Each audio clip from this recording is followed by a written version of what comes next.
I was born in Squamish General in '93. I've lived here my entire life other than 2 years when I went to treatment. And then I did 10 months in treatment and then a year out just down the road from treatment. And then I came home when I felt that I was ready.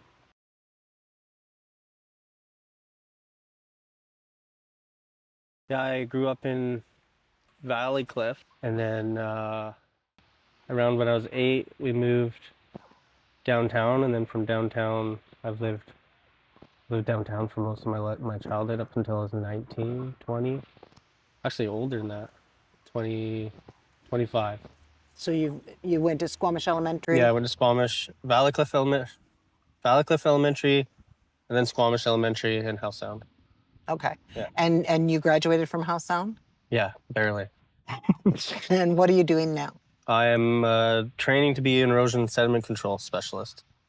So that would be like hydroseeding, slope stabilization on pipelines or Forest Service roads, anything to do with stopping sediment from hitting watercourses like rivers.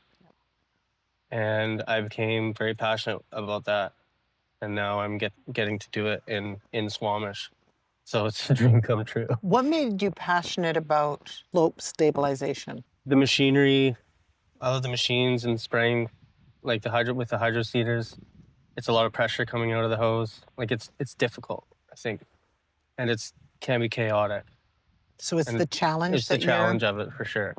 Sometimes we'll go out and water some of our slopes that we've done just to improve germination. Mm-hmm. And some, they're just so remote that you can't really water them. So you just let nature take its course. Usually if it's hot like right now, the seeds will go dormant and then fall will come. It'll get a lot of moisture on it and then it'll germinate. Okay. And yeah, I got into that about 4 years ago. I love it.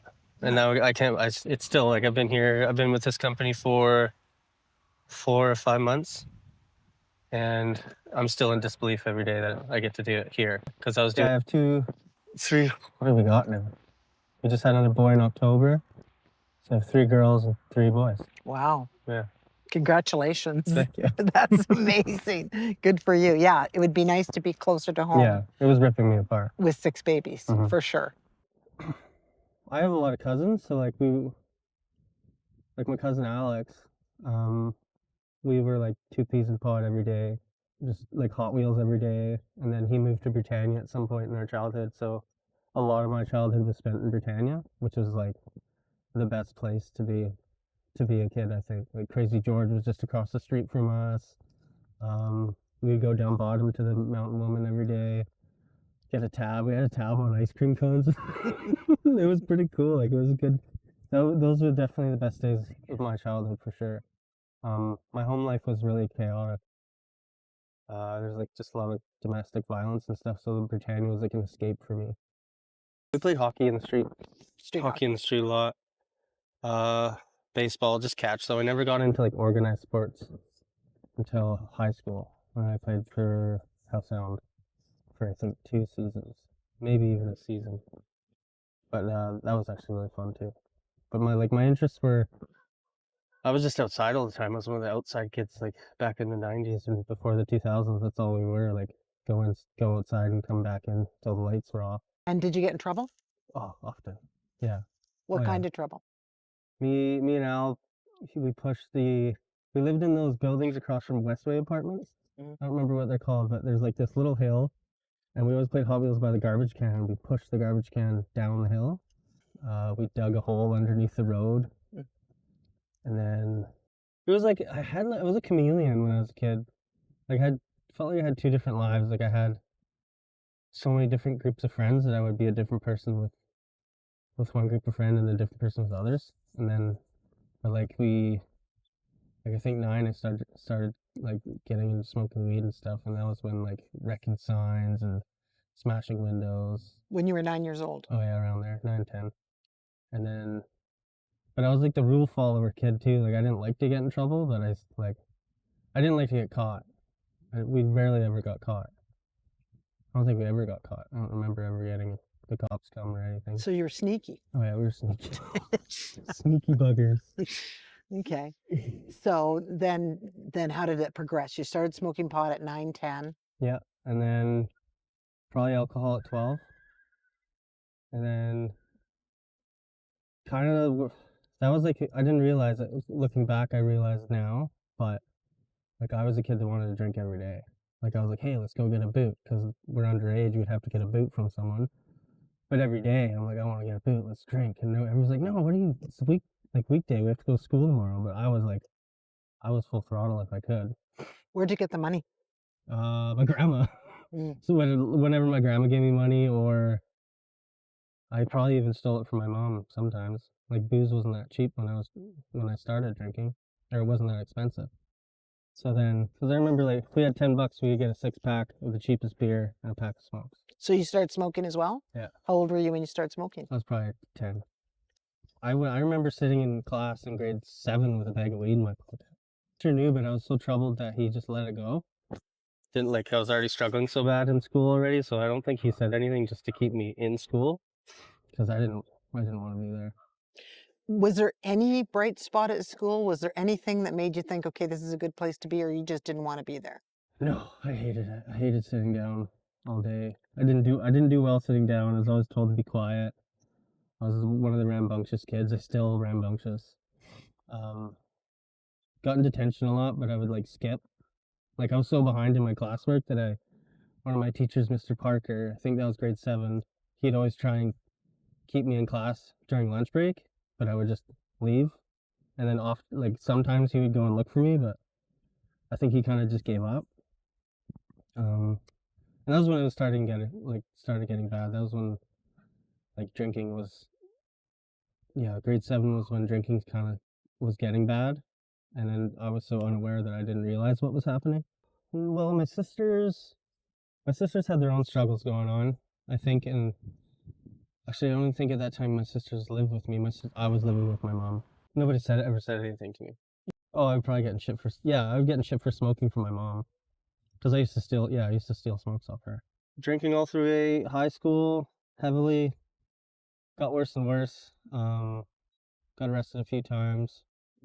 Mental health started. I got arrested once when I was like 16 for a mental health act. And then later at 19, I started doing cocaine. I think 20 or 21, I had a suicidal attempt. My girlfriend at the time called an ambulance for the RCMP. And then I ended up in Hope Center in Lionsgate for about a week, I think. And that was kind of when my family realized or learned that I was using drugs. Like my sisters knew I was drinking at that time because like I drank with my sisters sometimes. Even throughout high school, I would drink with my sisters and stuff. And all her friends, like a lot of her friends are my friends too. And then, but yeah, when I was like 19 was when I realized I was an addict, but I ignored it entirely. Like I knew, because my dad died in 93, 94. So I was like a year old. He was also a cocaine addict. Mm. And he committed suicide. I remember feeling like really angry growing up with him because he wasn't there for me. Like I didn't have a dad. Luckily, I had a lot of father figures in my life, which is I am today. Like where I am today is because those men took me under their wing. Employers, my neighbor Richard Moody, he helped me out a lot. Like he taught me how to work ethic. I get emotional when I talk about him. But yeah, I wouldn't be here if it weren't for those people. Like I didn't really have parental guidance. I had someone telling me to do the dishes, and like I just kind of did whatever I wanted without the dad. So I was like super resentful towards my father growing up. And then when I became an addict, I blamed him, and then I have myself to blame for that. Addiction is kind of a hereditary disease, and I knew that, so I kind of like blamed him for my addiction because he was an addict. Now I'm an addict. I went on and on and on. I kept drinking, kept doing drugs, and then yeah, all through my 20s. And then I started losing a job. I had a really good job as a stonemason. I had that job for like 5 or 6 years, and then I must have been Riker was born, so must have been 20, 24. I'm really bad with timelines because all of the drugs, like everything is so mashed and I have no idea when things happen. I have a rough idea because when my kids were born. Yeah, like when I was 20, like my full realization, I was living in Edgewater Apartments. And waiting for my dealer after work. Like, I just got off work. I haven't even taken my boots off. Our liquor store, I have a 2-4, and I'm standing there at the railing, like, waiting for him. And I'm like, holy, I'm addicted. Like, I'm addicted to coke. And then I continue to use. And then I had that in my brain too, like all those other years up until I was 20, 29. Yeah, I made a promise to myself that I'd get clean at 30, before 30, and I did it. That was the only one promise so far that I've kept to myself by maybe fluke. I don't know, like I didn't plan it. You did plan it. Yeah, I know, but I didn't plan to get clean. Like when I asked for help, it was like complete autopilot. Homeless behind the shelter, sleeping there, and then I just couldn't do it anymore. Like it was my kid's house was, you could see it from the homeless shelter. It was right by the Sikh temple. I could see the house. It was too painful. I was like, I can't continue living like this. So then I remember just walking into the front desk. I was like, I need help. I knew what treatment center I wanted to go to. So I just like, I want to go to the last door. That's the place I want to go to. I've heard about it. So I ended up there, but that's where the problem kind of with addiction kind of is that it takes too long to get people to treatment or to detox. Like I was very fortunate. I think I was in within a week. I called the place every day, checked in with the intake officer every single day, and then I got in. I had to do that because it was COVID, so I did not want to get a COVID shot, but I did because I had to go to treatment. Yeah, I've never shot up. I've seen people do it, and it just made me feel gross. Yeah, not a thing I want to do. That's a blessing. Yeah, very lucky. I'm sure if I continued, I probably would have.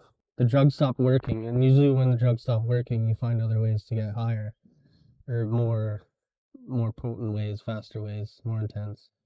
Because I started coke, and then I was smoking meth, and like, I tried it a couple times, and then I was smoking meth, and then homeless. As soon as I started smoking meth, very rapid. A week, a progression. month. It was like a month. Yeah, nobody wanted me around anymore. I was out of it. Right. Up for days. I think I was up the longest. I was up for like 5 days in a row. Oh, I'm feeling so gross just thinking about it. Because when you use meth, you don't go to sleep? No, it's a stimulant. And it's when it starts to wear off, I would hit it again, and then you're just up. Because once you start using, there is no more control. It's like when addicts can get a couple days, you kind of have a choice. At least in my opinion, in my experience, I kind of had a choice. But the obsession would take over, and I had no support, so then I would end up using again. Yeah, like I don't believe when people say it's a choice not to use. I completely I was using.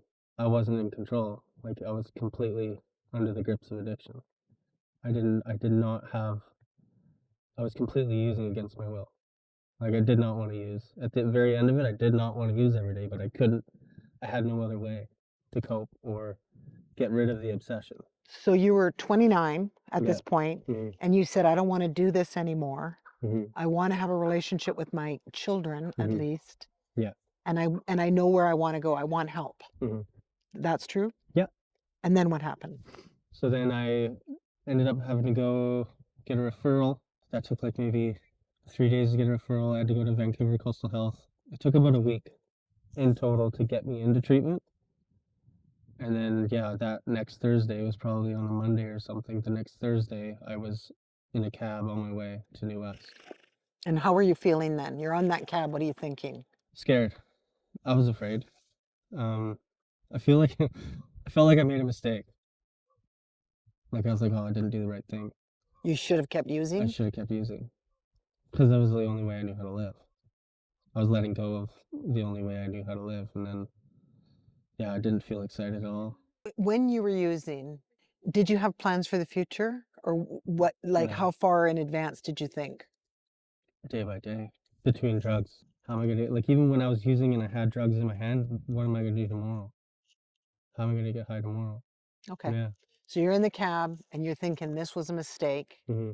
but you can't get out of the cab, Can't I'm get out of the guessing. cab, no. No, and then you can't even smoke. Couldn't smoke, and I was like, I tried to look for someone with a smoke before I went in. Because I knew as soon as those doors closed, my smoking days were over, my using days were over. Yeah, I wasn't excited. I was actually like pretty miserable pretty quick once the nicotine wore off and the idea of not being able to get drugs anymore. I was angry. If you were to ask anybody that I went to treatment with, like my best friend Cody, he's like, you were the angriest person I've ever met when you first got there. Because I think at that point he was an alumni, or he must have been in transition. But now we're thick as thieves. We talk every day, and yeah, he's like, you're the angriest guy. I remember at my 4-year cake, he's like, you were the angriest guy. Everybody said that about me though, and I'm completely different now. Did you feel angry at the time? Yeah, yeah. I don't remember why though. Mostly angry at myself for like having to go to treatment. I think like when you go through it, when you're in it, it's embarrassing and shameful, and you feel guilty that you have to ask for help, because asking for help is like one of the hardest things to do. Even today, after 4 years clean, I still have a hard time asking for help. I'm getting better at it, but it's still really hard. Yeah, but yeah, I didn't. There's a lot of fear, a lot of guilt and shame. Yeah, I think that's all I was feeling. And there was a lot of anxiety, because all of a sudden I was just thrown in this house with 50 other people that I didn't know. So that was another thing. There's another thing that was really odd when I got there was that I felt like, and looking back, I kind of feel like it was just like my higher power or whatever letting me know I was in the right place, but I wasn't conscious enough to realize. But like I felt like I met everyone before. Like I remember my friend Fraser, when I saw him for the first time, I was like, I feel like I've met him before. Like there's so many faces that I thought I've seen before I went into treatment, and it was like all over New West. I felt like I knew people that I didn't know at all.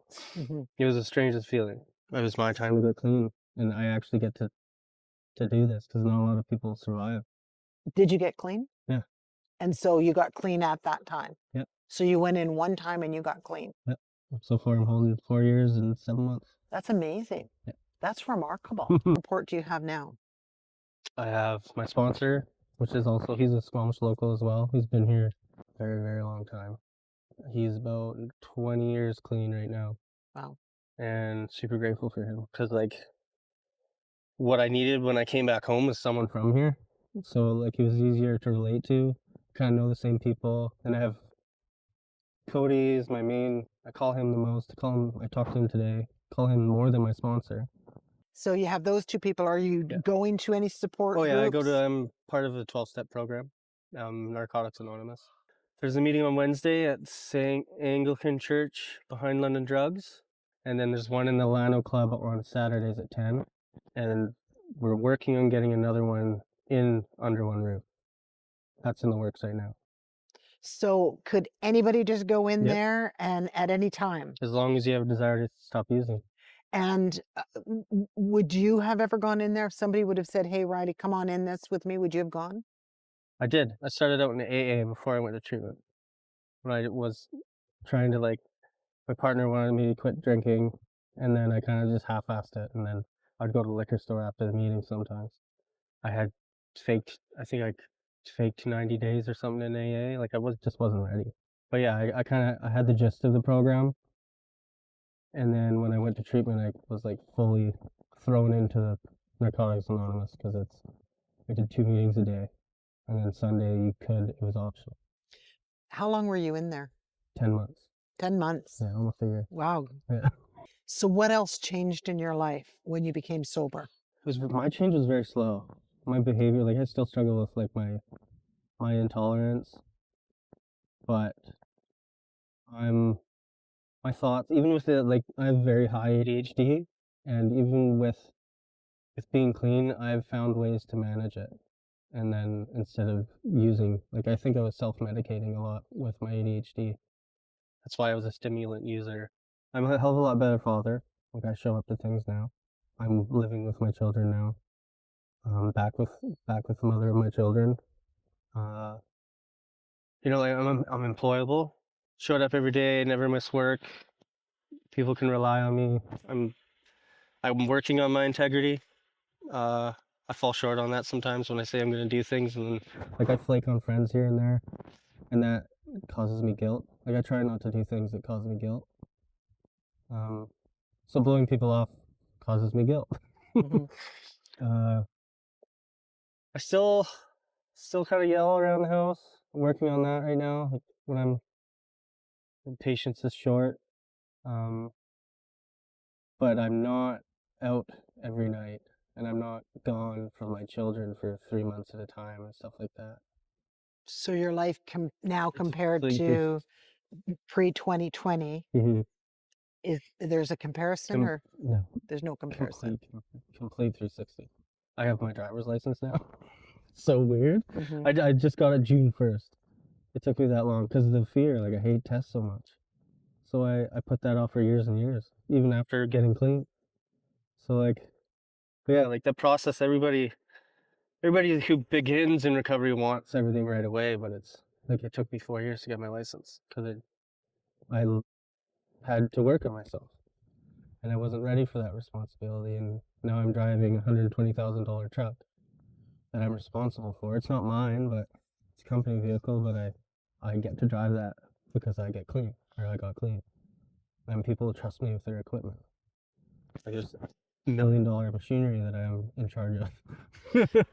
Now, what would you like to tell somebody if somebody's watching this right now that is using? Mm-hmm. What would you like to say to them?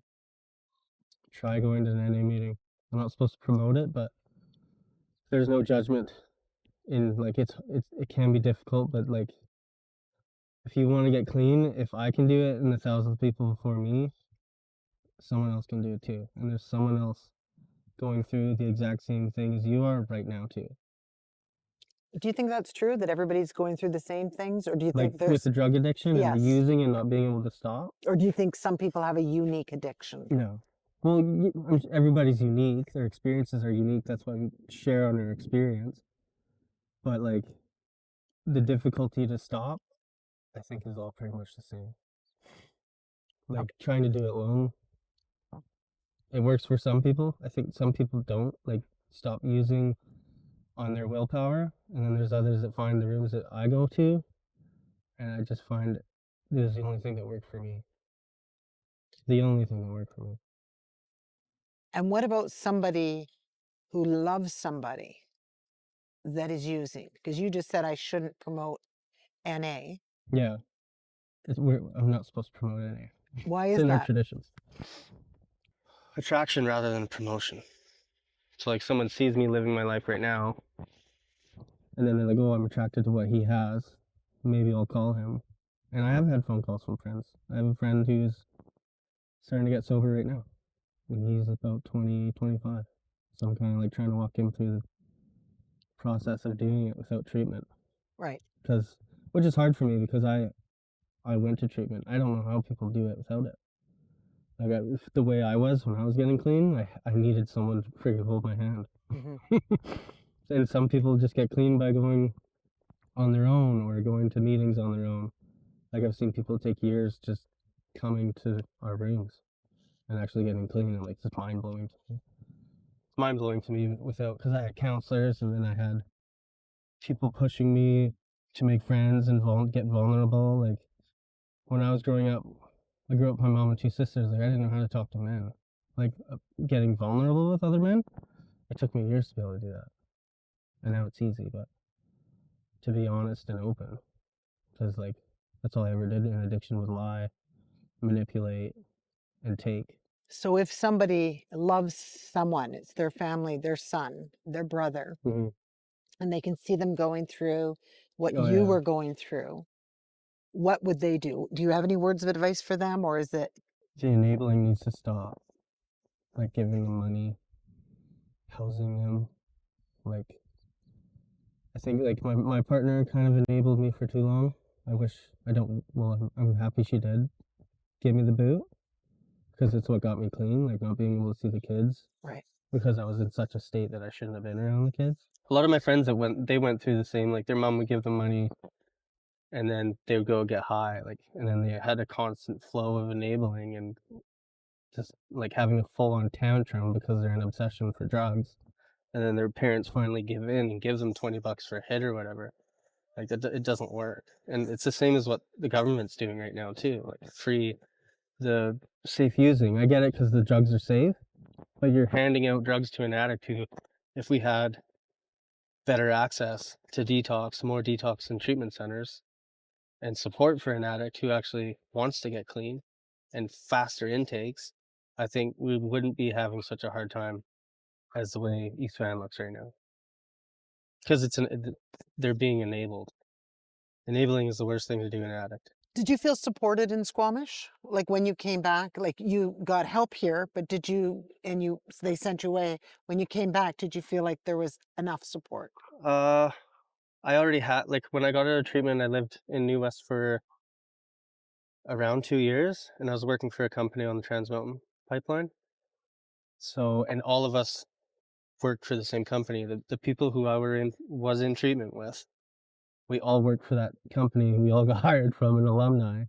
So we all did that together. So when I came here, I had support out there, but I had to rebuild my community here. It probably took me like 6 months to start feeling comfortable with everyone, get rid of the anxiety of not knowing someone. But I've never not felt supported in my recovery. And I said that to Cody not too long ago. Like, I've never not ever felt supported once I started recovery. Not once. There was There always was always somebody someone there. there. If someone didn't pick up the phone, someone else would. Okay, any final words, Riley? Anything else you'd like to say? You've been super honest with me, and I appreciate that. Yeah, I think it's important that people know that there's a way out, whether it be in a 12-step program or finding someone to help you, going to stay with someone who is in recovery or who can help you. Just asking for help is the hardest thing, but it's the best thing I did for myself and my family. And now I get to live the life that I never thought I would get to. It's wicked. Like, I love my life. There's parts that I'm unhappy with, but it's stuff that I can change. I'm in control of. That's excellent. Yeah. Thank you.